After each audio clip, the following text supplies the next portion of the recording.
आजच्या व्हिडिओमध्ये आपण शिकायचं एंजल फंडबाबत. म्हणजे एंजल फंड कशासाठी आहे, तर जे बिझनेस कंपनी सुरू करतात ओके, आणि कुठला बिझनेस करू इच्छितात पण त्यांच्याकडे स्वतःचा पैसा नाही आहे, पण त्यांना मार्केटमधून पैसे मिळवायचे त्यांच्या प्रोजेक्ट रिपोर्ट दाखवून म्हणा किंवा काय, तर त्याच्यासाठी आपण ह्या आजच्या व्हिडिओवरती चर्चा करायची. आता बघा, एंजल फंड म्हणजे एक उच्च मूल्य असलेला वैयक्तिक गुंतवणूकदाराकडून स्टार्टअप्सला मिळालेला एक लहान कंपन्याने दिलेल्या आर्थिक मदत असं पकडून चला ओके. आता इंडियामध्ये कोण आहे, तर माझ्या माहितीनुसार एक इंडियन एंजल नेटवर्क आहे, त्याच्यानंतर मुंबई एंजलवाले आहेत काहीतरी करतात, आणि चेन्नई एंजल यासारख्या छोट्या कंपन्या आहेत. अमेरिकेमध्ये तेच टेक कॉस्ट अँगल, ब्रँड ऑफ एंजल्स, त्याच्यानंतर गोल्डन सीड्स यासारख्या कंपनी आहे. ह्याला मोस्टली सीड कॅपिटल याच्यासाठी म्हणतात की जसं आपण एक बियाणं लावतो आणि त्याच्यापासून मग झाड उभं राहतं, तर सुरुवातीला जे बिझनेसला पैसे लावतात त्यांना बोललं जातं एंजल इन्व्हेस्टर ओके. आता एंजल फंड ह्या कंपन्या स्टार्टअपच्या त्यांच्या आर्थिक टप्प्यात आर्थिक मदत करतात आणि उच्च त्यांच्या काय म्हणतात ना परताव्याची अपेक्षा राखतात. म्हणजे आता कोणी 10 रुपये ठेवले आहे तर तो 1000 रुपये कशी मिळतील याच्या पाठीमागे लागतात ओके. पण स्वतःचा निधी वापर करून त्याच्यामध्ये स्टार्टअपला गुंतवणूक करतात. म्हणजे त्यांची एंजल इन्व्हेस्टमेंटची जी काय गुंतवणूक असेल त्याच्यामध्ये लावतात. ह्याला कधीकधी असं पण म्हटलं जातं, छोट्या मोठ्या ह्याला बुटीक कॅपिटल अशा पद्धतीने म्हटलं जातं. तर बुटीक कॅपिटल म्हणजे ती छोटे आहेत ओके. म्हणजे तसं बघायला गेलं तर एंजल इन्व्हेस्टर आणि बुटीक इन्व्हेस्टर ह्या सगळ्यामध्ये सिमिलॅरिटीज आहे, तितकंसं काही वेगळं हे नाही आहे. पण तरी पण शब्द म्हणजे प्रत्येक टर्म्स हे फायनान्शियल याच्यामध्ये वेगवेगळे वापरले जातात, कुठेतरी त्याच्यामध्ये थोडीशी विसंगती आली ओके. आता त्यांनी केलेले गुंतवणूक ह्याच्यामध्ये वाढ किंवा त्याची काय म्हणतात स्थिरता यावर आधारित आहे की गुंतवणुकीचा परतावा कशा पद्धतीने मिळतो.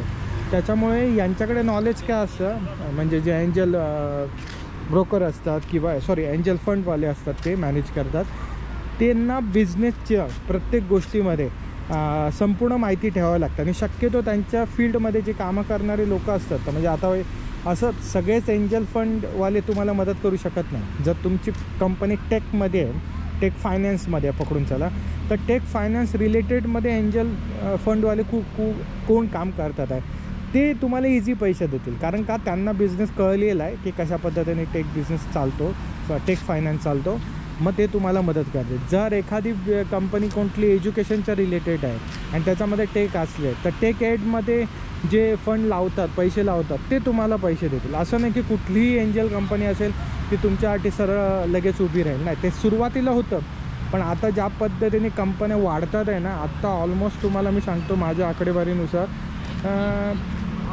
हजारोमध्ये आहेत. म्हणजे 20,000, 26,000, 38,000, 30,000च्या आसपास पकडून चला एवढे कंपनी रजिस्टर झाले आहेत. आणि तेच अमेरिकेमध्ये बघितलं तर लाखामध्ये ओके. म्हणजे आजचा रेशोचा जर आकडा बघितला तर म्हणजे विचार करा हे का कंपनी अशा पद्धतीने उभे राहतात, कारण त्यांना माहिती आहे नवीन स्टार्टअप उभे राहणार आहेत आणि नवीन स्टार्टअपमध्ये ज्यावेळी ते पैसे लावणार ते त्याच्याने त्यांचं मार्जिन कमवणारच ओके. तर त्यांना फायदा करून आता ह्यांच्याकडे का जायचं एंजल इन्व्हेस्टमेंटकडे, कारण कधी काय होतं माहिती आहे, ज्या माझ्याकडून पण चुका झालेल्या आहेत, म्हणून मी तुम्हाला सांगतो की आपण काय करतो, आपल्याला बिझनेस करायचा म्हटलं की आपण पहिला नातेवाईकांना किंवा त्यांना कन्व्हिन्स करायला जातो, आणि ते कदाचित आपल्या इमोशनली कन्व्हिन्स होतात सुद्धा ओके.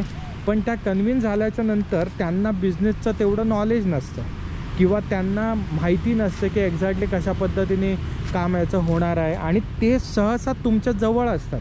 त्याच्यामुळे काय होतं की तुम्हाला ते लोक निरीक्षण करतात की बाबा रे हा आज नाही गेला, आज झोपून राहिला, आज तिकडे गेला आहे, ह्याचं हे कुठलं तरी काम अडकलं आहे, ते कुठलं तरी काम अडकलं आहे, आणि त्यांना बिझनेस टर्म माहिती नसतो की बिझनेस एक्झॅक्टली याचा वर्क कसा होणार. आणि ऑब्व्हियसली स्टार्टिंग कंपनी असल्यामुळे ती काय तुम्ही 3 वर्षात 5 वर्षात होणार नाही, त्याला कमीत कमी 10 वर्ष लागणार आहे चांगल्या प्रकारे 10x 5x इन्कम जनरेट करण्यासाठी. आणि त्याच्यासाठी तुम्हाला तसं गायडन्स मेंटरशिपसुद्धा लागते.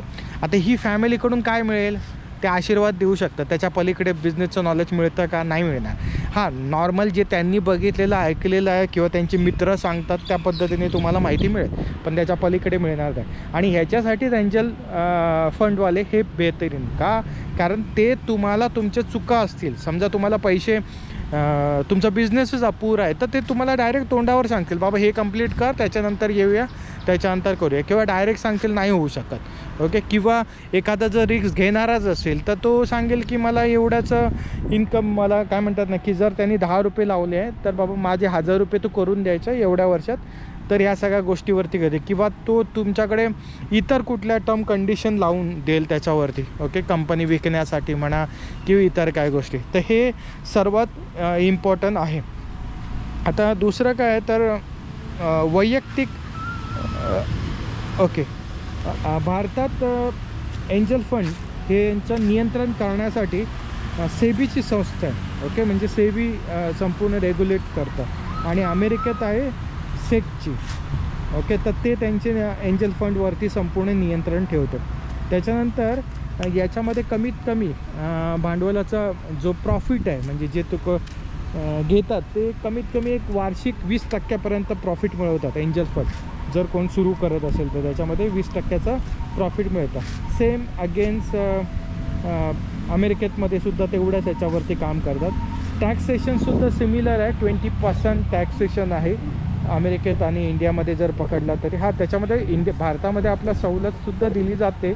डिपेंड्स आहे ते कशा कुठल्या पद्धतीने स्लॅब. कारण बघा कसं आहे, तुम्ही जेवढं मोठं होतं ना तेवढे तुमचे अधिकार आणि तुमचं व्हॅल्युएशन मार्केटमधलं वाढतं. आणि ते वाढल्याच्या नंतर ऑब्व्हियसली गव्हर्मेंट पूर्णपणे, म्हणजे जे कंपन्या काम करतात एकदम मोठं झाल्याच्यानंतर, की त्याच्यावरती. आता हे उदाहरण समजायचं असेल तर असं समजूया की तुमच्या गावात कोणतरी मोठा श्रीमंत माणूस आहे, त्याचा बिझनेस चाललेला आहे, तो गावाला नेहमी मदत करत असतो प्रत्येक कामामध्ये किंवा काही इतर गोष्टी.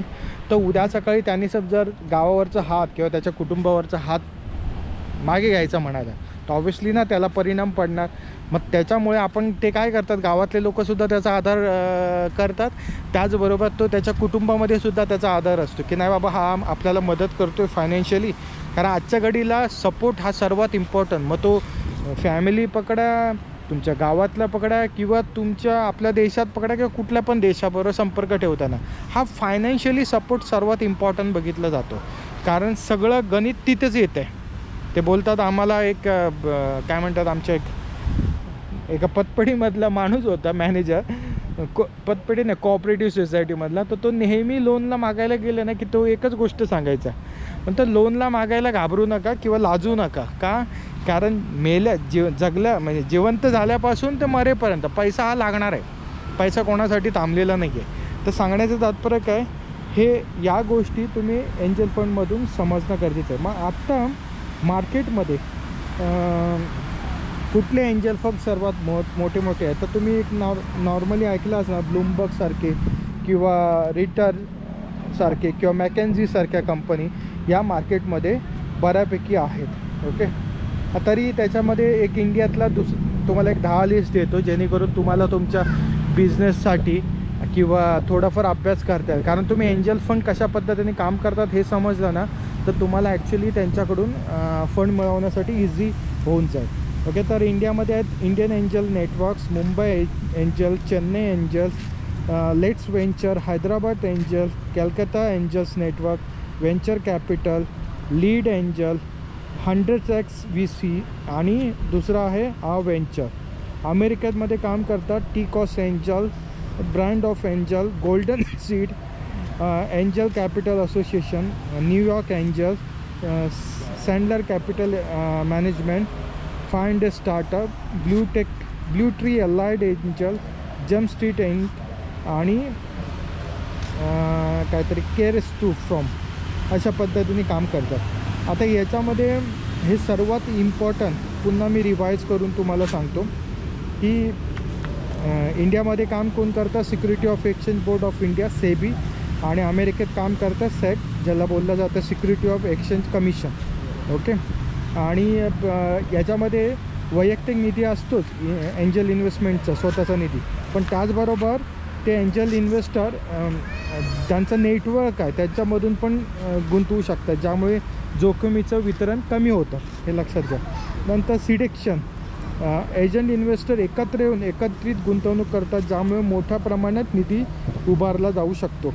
आणि याच्यामध्ये मी तुम्हाला सांगितलं तसं की फायदा काय आहे की घरामधले पैसे उचलल्याच्या नंतर तुम्हाला बिझनेसचं टेन्शन वेगळं असणार, पण घरातल्यांच्या किंवा नातेवाईकांच्या, मित्र परिवारांच्या त्यांच्या प्रश्नाला उत्तरं द्यावे लागतात आणि ते कधी कधी रिलेव्हंट नसतात बिझनेसच्या अनुषंगाने बघायला गेलात तर, कारण त्यांना मार्केटचा अभ्यास नसतो त्यांना.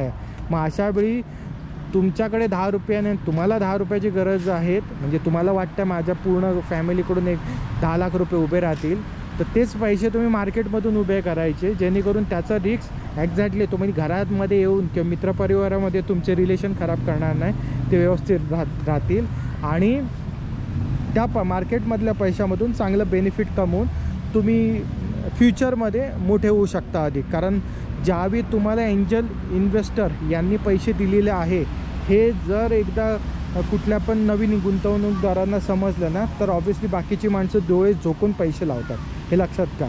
आणि ह्याचं उदाहरण जर तुम्हाला बघायचं असेल तर शार्क टँक इंडियाचं पण बघा, विदेशातलं पण बघा. ज्याला कोणी एंजल इन्व्हेस्टर किंवा त्याच्यानंतर आपण आता दुसरे टर्मसुद्धा शिकणार आहे, अशा कुणी पण प्रायव्हेट इक्विटीवाल्यांनी जर फंडिंग केलेलं असेल तर त्याच्यावरती नवीन इन्व्हेस्टर इझी होतो. ओके, म्हणजे तयार होतो का, तर तो सर्टिफाईड होतो एखाद्या माणसाला. ओके, आता ऑब्व्हियसली तो एंजल इन्व्हेस्टरसुद्धा सर्टिफिकेशनवाला पाहिजे. असं नाही की उद्या सकाळी सुरू केला ते आणि तो एखाद्याला पैसे लावतो तर लगेच दुसरा पण त्याला नाही देऊ शकत. त्याची क्वालिटीसुद्धा चेक केली जाते. आणि इथे मी जे अमेरिकेचा उल्लेख का केला, कारण बाहेरच्या देशातले सुद्धा स्टार्टअप एंजल इन्व्हेस्टर हे इंडियामध्ये पैसे लावतात. आणि अशा एक वेगळी पद्धत झालं. आता ही एक सिरीज आहे, म्हणजे याच्यानंतर जेवढे व्हिडिओ येतील तुम्हाला हे संपूर्ण बिझनेसच्या रिलेटेड आहे. आणि हे कशासाठी घेतलेलं आहे, कारण बघा कसं आहे, बिझनेस नुकसान होण्याच्या पाठीमागे भरपूर कारणं असतात. हलगर्जीपणा तर आहेच, ओके, पण त्याच्या पाठीमागे भरपूर कारणं आहेत. तर मला असं वाटतं की त्या प्रत्येक टॉपिकवरती आपली चर्चा झाली पाहिजे, तरच आपल्याला समजेल. जसं एक जेवण बनवण्यासाठी सुरुवातीला आपण जसं गरीब, म्हणजे आता आमची आजी म्हणायची की ती मेथीच्या भाजीमध्ये मिरची आणि तेल टाकला किंवा कांदा टाकला झाला भाजी. ओके, आणि तीच भाजी आपण खायचो. पण त्याच्यानंतर ते नारळ वाटायला लागले, खोबरं वाटायला लागले, आता वेगवेगळे नवीन नवीन मसाले आले आहेत. ओके, म्हणजे सांगण्याचा प्रकार प्रत्येक गोष्टीमध्ये परिवर्तन झालं आहे, बरोबर आहे ना. मग तशाच पद्धतीने आताच्या गोष्टीमध्ये, म्हणजे आता बिझनेस चालवण्यासाठी वेगवेगळं कॉम्पिटिशन आलेलं आहे आणि त्याचा डेटा आहे. पहिला डेटा नव्हता. पहिल्या लोक म्हणजे म्हणतात ना ट्रेडिशनल पद्धतीने बिझनेस सुरू करायचे, पण आता तसं राहिले नाही. आता बिझनेस सुरू करण्याच्या अगोदरच ती इंडस्ट्री किती सस्टेन करेल, किती वाढेल, त्याच्यावरती बघितलं जातं. आणि हे काय इम्पॉर्टंट आहे, जसं आता एक आपल्या गावी सरासरी बिझनेस चालवला जातो, कुठला आहे, कुक्कुटपालन चालवले जातात, दुग्ध व्यवसाय चालवले जातात, त्याच्यानंतर अजून एक चालणारा व्यवसाय म्हणजे कुठलं तरी छोटं हॉटेल सुरू केलं आहे. आता हे तिन्ही व्यवसायामध्ये प्रत्येकजण चांगला पैसा कमवतो, नाही असं कमवत नाही, पण हे सस्टेन नाही होऊ शकत ना, लॉंग लाईफ नाही. ते ऑटो पायलटवरती नेण्यासाठी मेहनत आहे भरपूर. तुम्ही जसं काम करता दुसरे नाही काम करू शकत. तुम्ही किती सिस्टम लावा, मग त्याच्यावर नियंत्रण आले, मॅनेजमेंटवरती जास्त खर्च होतो, त्याचं प्रोजेक्शनवरती खर्च जास्त होतो. मग असे कुठले बिझनेस आहेत तर त्याच्या रिलेटेड ही संपूर्ण सिरीज आहे, तर ते बघत राहा. हा त्या सिरीजचं मी म्हणेन पहिला व्हिडिओ आहे.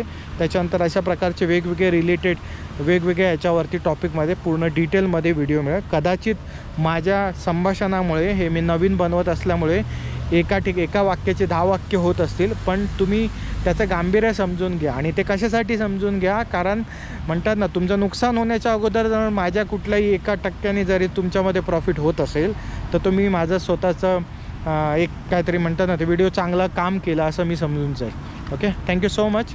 भेटूया पुढच्या व्हिडिओत.